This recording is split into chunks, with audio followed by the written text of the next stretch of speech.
Bro, doesn't that hit? I like it. That comes in strong, doesn't it? That's some good base before we have a great discussion about following up the Crew Club Topic Series events where we had it was when was that? That was February 21st in Denver, right? Yeah. It is. Yeah, I get my date. So anyway, everyone, welcome to Crew Club Behind the Drawworks. This is kind of a brief kind of a post-event wrap-up where we kind of have the topic facilitator, the guest topic facilitator, and we're just kind of a quick kind of a what was your intentions coming into the event, and kind of from the conversations around the event, what did you walk away with? What are some key takeaways that you enjoyed about the event? And honestly, Justin, hey, look, if you want to plug Crew Club, go ahead, brother. I'm not gonna hold that against you, but hey. These topic series events, just the people that don't know, Crew Club is it's an invitational, exclusive, knowledge sharing, genuine connection, where we try to bring people together and talk about industry topics that are really selected by our topic facilitators, and that's why we have such a diverse range of different topics to dive into. And I want to introduce our topic facilitator today. A good friend of ours at the Warren household is a Justin Kilb. And I know I had your I had your profile up and everything. All right, Justin Kilb, who's artificial intelligence technical advisor for Oventive, and who's also getting his PhD at the Colorado School of Mines. And we can talk about that a little bit. So, Justin, first off, I want to say welcome to Crew Club Behind the Drawworks. This is our second one that we've done where we just kind of have these conversations, have these wrap-ups. And, man, I just want to kind of, before you kind of kick it off, I just want to say just flabbergasted about the job that you did. Like, it was such a great riveting conversation around the table. And reality, I mean, I was expecting to kick it off 30 minutes later, but when it was kicked off kind of immediately once we all sat down, and the conversation just continued and continued to the point where it's even after the event, people were still in the room till about 9:00 at night. It was just really a captivating conversation that talked about artificial intelligence today in the oil field, which kind of took up majority of the conversation, but also the potential, what it can, where it's going, or something like that. So, Justin, why don't you kick us off, man? What before the event, what were you coming to the table to hope to kind of open up and kind of have some discussion points with the group? Yeah. No, thank you, of course, for the kind introduction, for the kind words. I will throw a plug in. The event was awesome. It was a really good balance of just getting to know people, keeping it informal, but also I really like the idea of having a topic to kind of guide the night. And obviously it was a topic that I'm really interested in. Like you mentioned, I work for Oventive. I started in their production group and then moved into their chief drilling group. I did my master's in data science, and so that's kind of what got my hands wet in artificial intelligence, specifically with what's called machine learning. Okay. Everyone's kind of seen that out in the media. And then, like you mentioned, I returned to do my PhD in applied mathematics. And I was, I spent a lot of my time in this area, and I guess what we call quote unquote AI. So I was really interested to hear what everyone else had to say. I feel like it's not just the technical people, of course, who are working with it. We've seen kind of more generalized tools, even outside the oil and gas industry or inside the oil and gas industry with ChatGPT, and then more specific tools in the oil and gas. So I was really interested to hear, where the people at the event thought AI could help us. And so real quick, it kind of seemed that, first off, I want to give you talk about a lot of different industries. We had another special guest there, which is kind of took the limelight away from you, which is your wife, who was a deep space engineer for Lockheed Martin. And we love, obviously we're a huge fan of the Kilbs over here, but it was very interesting hearing, we can get in her, what she was discussing and all that stuff in the future, but it was very interesting hearing the similarities, but also differences when it comes to it seemed like risk was a lot of the Mhm. conversation, a centerpiece of the conversation when it comes to artificial intelligence in the oil field and in deep space exploration. But for the sake of topics, I'm going to stick to whatever. But it seems that when it comes to artificial intelligence in the oil field, this is what I took away from it, that it can help reduce the risk Mm. of operations Mhm. by Mhm. taking all this data and saying, hey, this is good, this is good. Here's an anomaly. Here's an Mhm. anomaly. So let's look into this. I mean, Yeah, yeah. Yeah, obviously no, dive into that.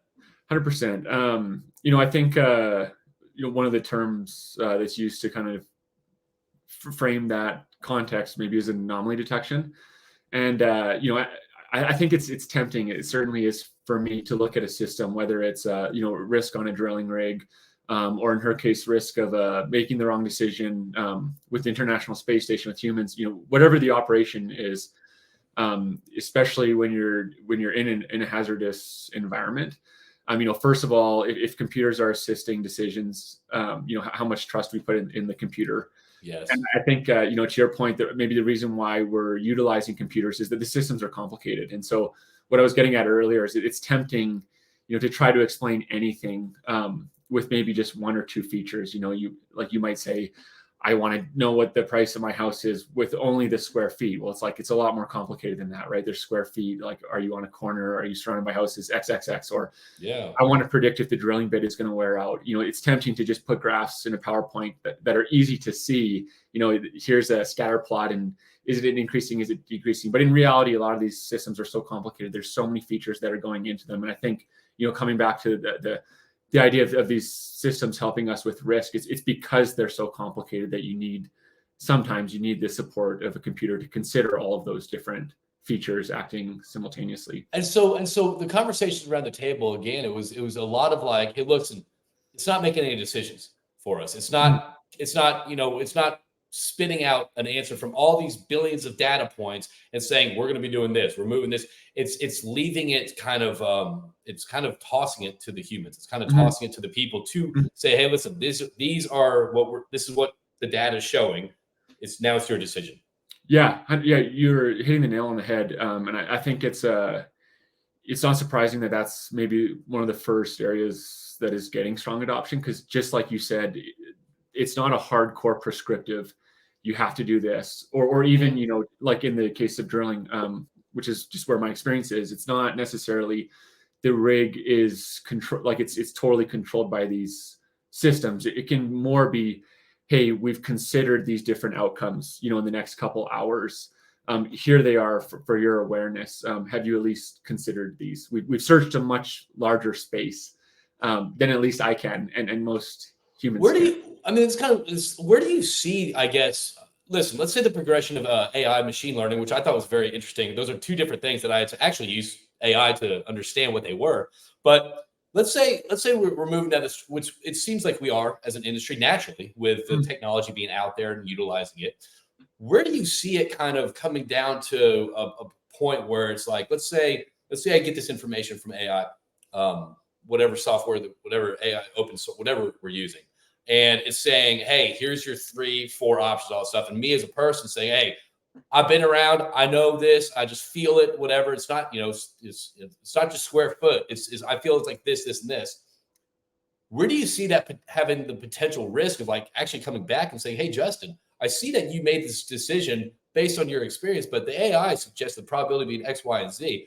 Do you see kind of people falling maybe into relying on, hey, listen, like the numbers from AI say this, you decided this. Like, do you see the human aspect kind of decoupling a little bit from? I mean, does that make? It's kind of a Yeah. broad question, but No, there no, is a no, sense no. of yeah.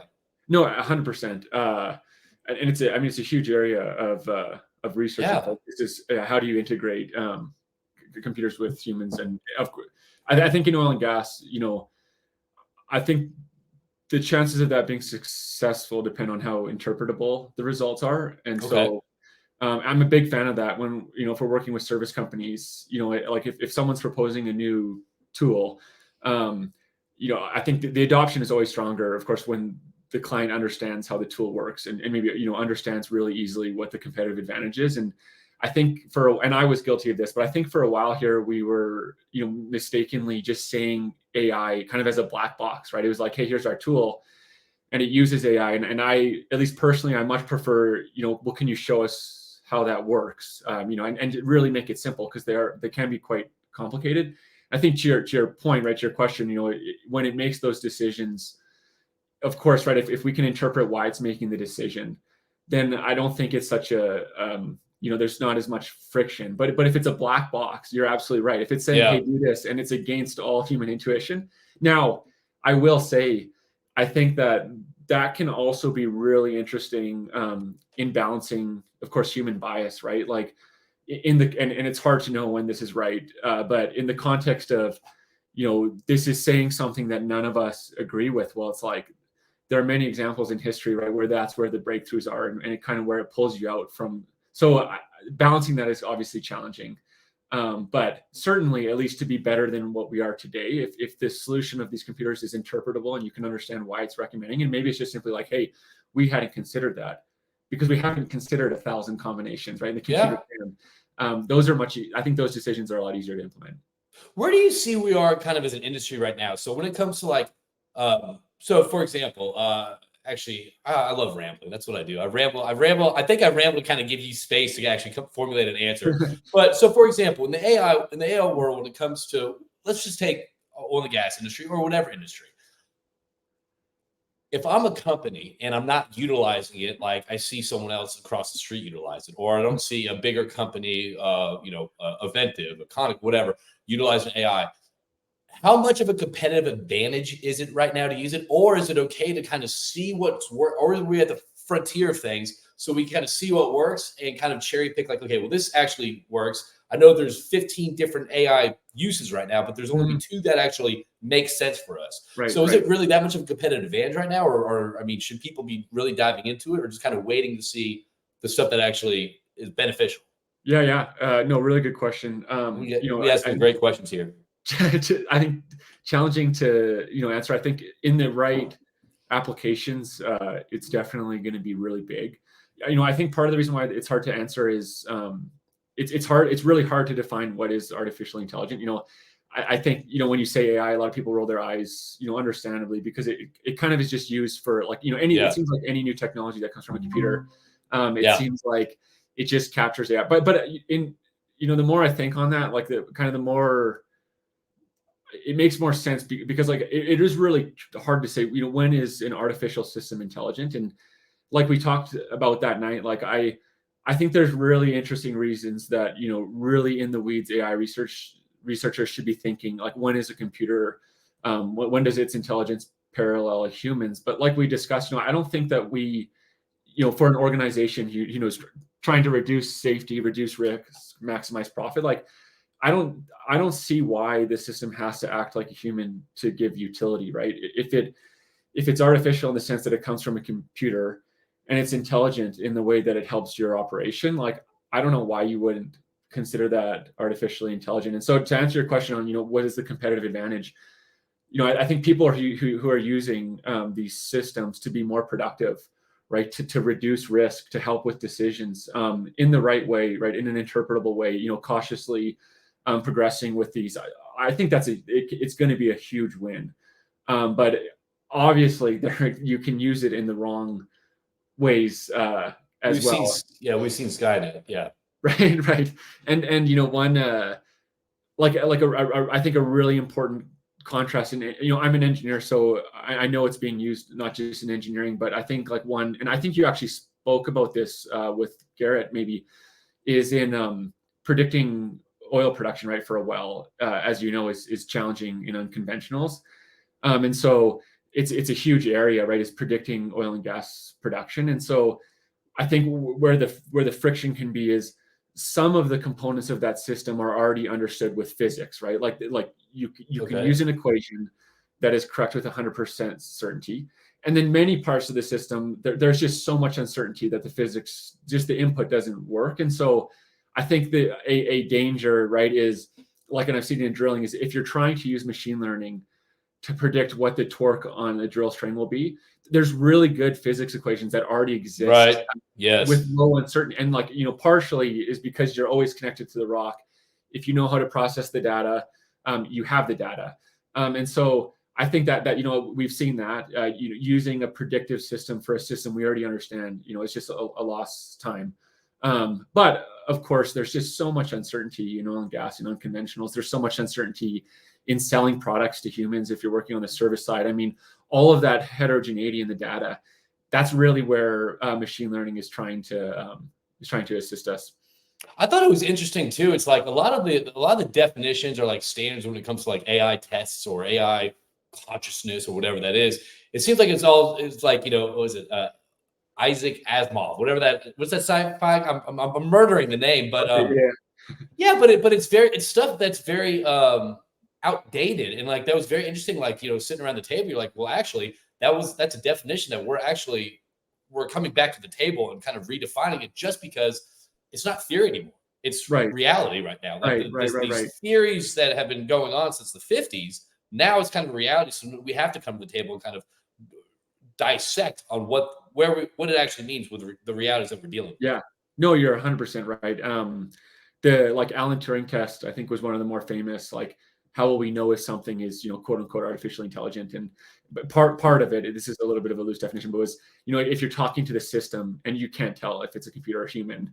But the chatbots that are coming out today, they've blown past that test, and so understandably, the humans are like, well, we don't think it's actually intelligent in a way that parallels a human, and so we have to redefine that. And that's why I said earlier, like, getting caught up in, is your organization using AI? It's like, well, intelligence is an evolving definition, and I just think if you're creating products that are artificial, like we said, and they add utility, I mean, I don't know why that's not AI. I think that last thing I'll say on this topic is there is, though, a really important distinction between what they call narrow AI and general AI, and I think I would argue that the oil and gas industry has been creating narrow AI for a long time. Can you shed the light real quick on those two things that you want to?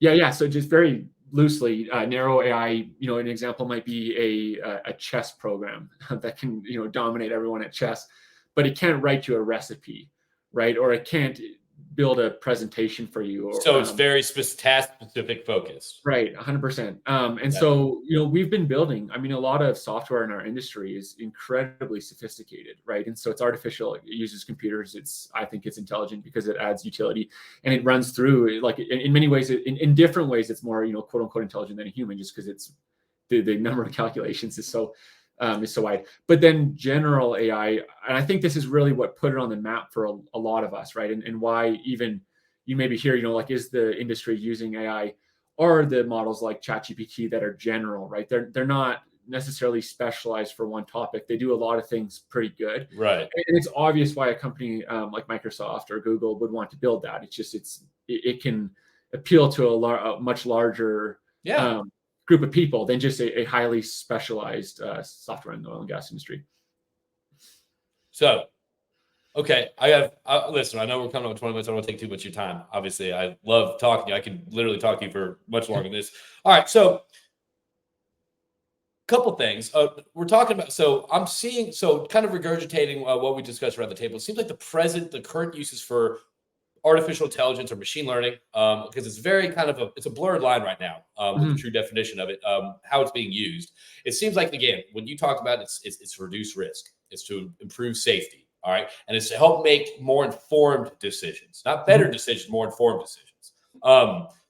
Looking into the future, I want to say, number one, what do you see because we kind of touched on it a little bit, but I really wish we kind of went in there a little bit more, like playing the whole vision board, imagination, like, where do you kind of see, number one, the potential of it in the next 3 years? Okay, because I can't even imagine what's like 5 years from now.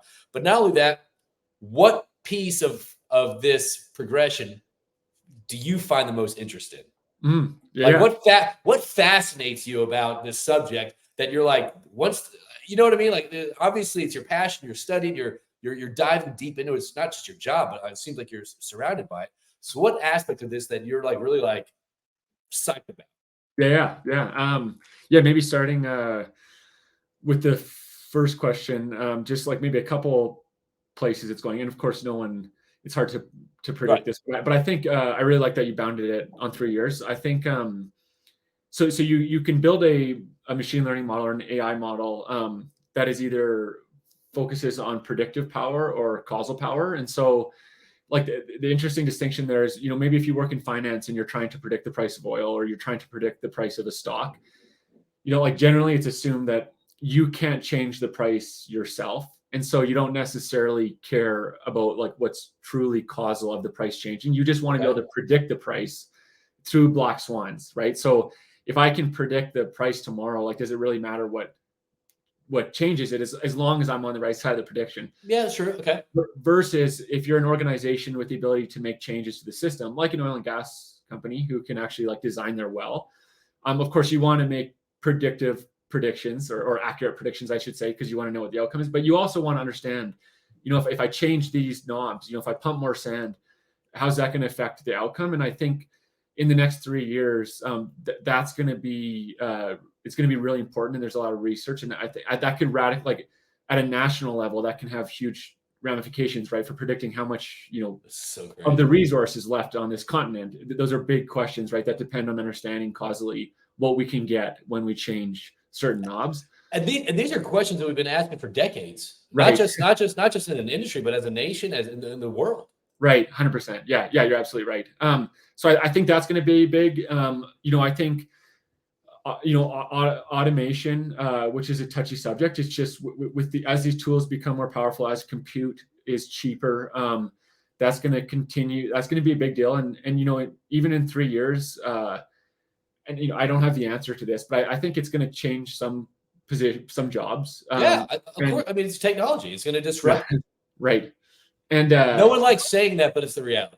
Right. And I think it's I think generally I'm not an expert in this area, but I think to answer this question properly, it's easier to see how it's going to impact current jobs than it is to predict what new jobs will be created. And I think one thing that is like I think is a huge just a shout out to our industry is like I've never been on a team where there isn't a huge list of things that people want to do that we don't have the time to do. Like people are creative, people are hardworking. Like it's way more the case where it's like, well, I can't get around to that. Like I think this could help. And so, if the rate of projects that is increasing the projects that are automated, if that's larger, then nothing changes. It just the type of work changes. And the Industrial Revolution is an interesting case example, right? Where it's kind of a counter narrative to, it changed jobs. Humans were no longer physically moving metal with their hands, but when you change the price of manufactured metal by a factor of 10, all of the processes downstream, right, are ramp up. And so I think generally, I think it's exciting, but it's probably gonna be different. And then to come back to the second part, maybe what I'm most interested in is, and I think it's something that a lot of us aren't thinking about properly, and it's hard to think about properly. I don't know if I can wrap my head around it, but if you think of tools, and it doesn't have to be GPT, but just because like tools like that we're using in the industry to access information. I mean, a lot of the time on the job, at least for me, was learning. Like very rarely did I know everything, to accomplish a task that's asked of me on Wednesday. And we use the internet, of course, to get information, or use your advisors and the people around you. And these types of models, it was weird how they were marketed as chatbots. It was like, why the heck would I ever talk with a chatbot? But if you think of them like a search engine or like an information retrieval system, and they're not perfect. Of course, they're far from perfect. They'll never be perfect, but they're going to get better. If you think of an organization that can access correct information, 5 times faster, that precedes everything, right? So you can say, machine learning and causal understanding of systems is going to be big. It probably is. Automation and actually implementing, more sensors, that's going to be big. But like the humans who are making those decisions and doing that efficiently is a function of how fast we're learning. And so I think it's really hard to understand. And that's going to be a radical difference, is if humans, in organizations are learning faster, are getting correct information faster, it's hard to quantify that, but it's going to be kind of a sleeper It's a feature. shift. It'll be a shift. Yeah. All right. So, hey, first off, I want to thank you for your time, obviously, and thank you for your insight and your just kind of who you are as a person. I think it was awesome to have you at the table. It was awesome that we had friends come in from out of town. We had Kate Hyken come in from out of town. I'm not going to say for Crew Club, but I'm going to act like it's just for Crew Club to support you and Crew Club. But okay. So, as an industry, real quick, 30,000-foot overview. As an industry, what should we be doing to improve this journey of incorporating AI into our decisions, into our risk profiles? What is it? More communication? Is it more data? Is it more an internal AI? Well, I don't know, but like, what can we do as an industry to improve, I guess, this journey together? Yeah, man. Yeah, it's a really good and a really important question. It's hard to answer. I think at least with my background in engineering, I think investing in understanding it and educating ourselves. As we talked about earlier, it's not enough to say, we're using AI, and I think if we increasingly put trust in these automated decision-making processes, of course, we really have to understand how they're making decisions. And that's not just, it seems like some organizations, like some technical information, those decisions can be made in small groups and they can kind of funnel up to the decision makers. And I think it's really important.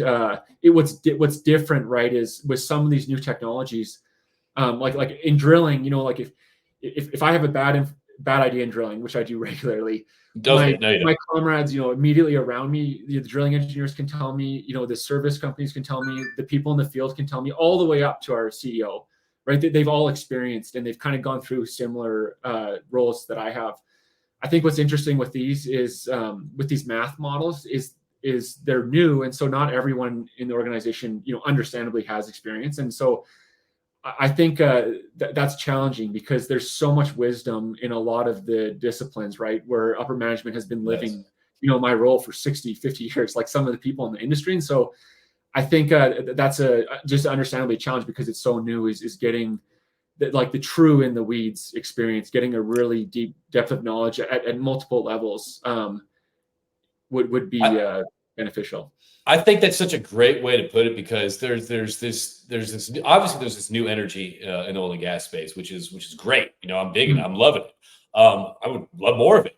However, they're stepping into this new energy, in this new oil field, whatever you call it. There is that sort of like, let's push away the old oil field, push away the dinosaurs who have been in this oil field for 50. But there's a lot of knowledge. There's a lot of business acumen. There's a lot of situational life experience that is so crucial that I think that we should still continue to be having these conversations with people, all stratospheres of the industry, to learn from each other versus saying, well, this person just started, in the 80s or 90s. We don't need to listen to them, or the 2000s.